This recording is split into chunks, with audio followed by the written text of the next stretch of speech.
Hello, everyone. Today is Saturday, January 22nd, 2022. The GERD as a site of cooperation. This article is taken from Ethiopian Monitor. Ethiopia has an ambition to build a modern economy based on agriculture, manufacturing, and industry. It is committed to developing social infrastructure with quality education, health systems, and the provision of clean water for its people. Ethiopia also aims to nurture a clean environment able to sequester carbon and emit net zero carbon, to maintain biological diversity, and to build a resilient ecosystem that is not exposed to climate vulnerabilities. Excuse me. The key to realizing such ambitions, however, is rooted in energy. For Ethiopia, the most comparative advantage in its energy generation needs is hydropower, as it is blessed both by topography and water resources. Electricity is a basic infrastructure lacking in Ethiopia, and over 53% of my fellow citizens, or about 60 million people, do not have access. Without electricity, no country has ever managed to defeat poverty, brought about inclusive growth, secured a dignified life for its citizens, and managed to attain sustainable economic, social, and environmental development.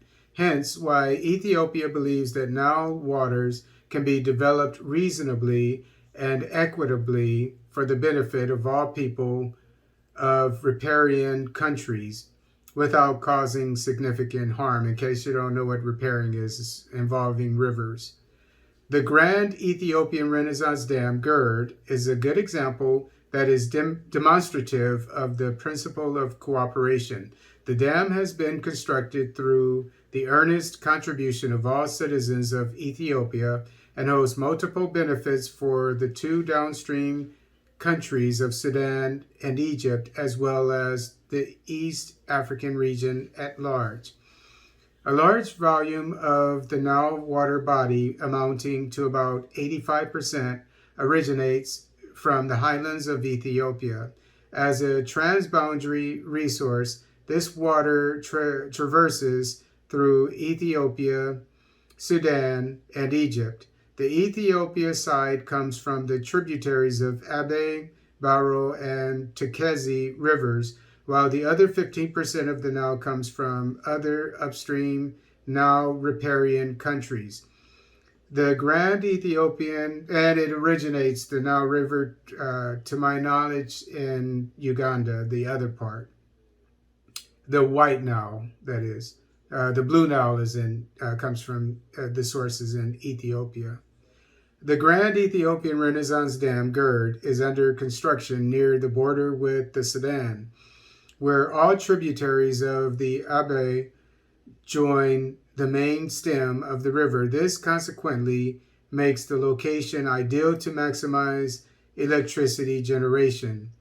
The major function of the GERD is to manage the highly variable flow of the Abe and produce 15,700 gigawatt hour per year electricity, since for Ethiopia electricity remains a resource that is enormously lacking. Large quantity of the flow, about 90%, occurs within 4 months of the rainy season, and during the rest of the year, the mighty Abe trickles like a small river. The dam is needed to regulate this variable flow by reducing flooding and augmenting dry flow. Ethiopia's intention in constructing the GERD is to enable the regulation function so that electricity generation from the infrastructure is uniform throughout the year. This means, as a hydropower dam, the GERD does not consume water. Rather, the water continues to flow downstream uninterrupted. A very important part.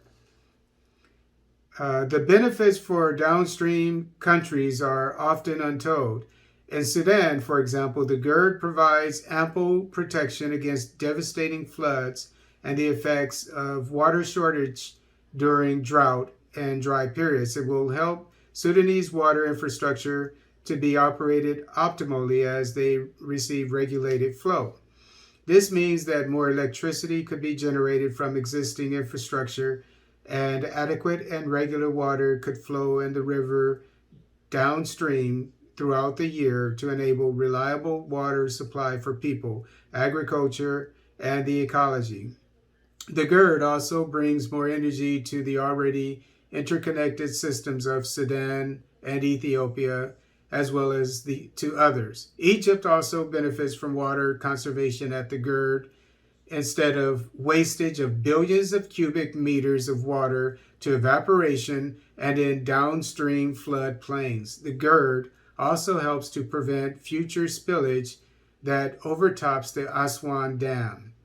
Globally and in the Nile region, the GERD, as a clean renewable energy source, would help to reduce emission that could avoid up to 10.6 million tons of greenhouse gases if it were produced from fuel, coal, or gas plants.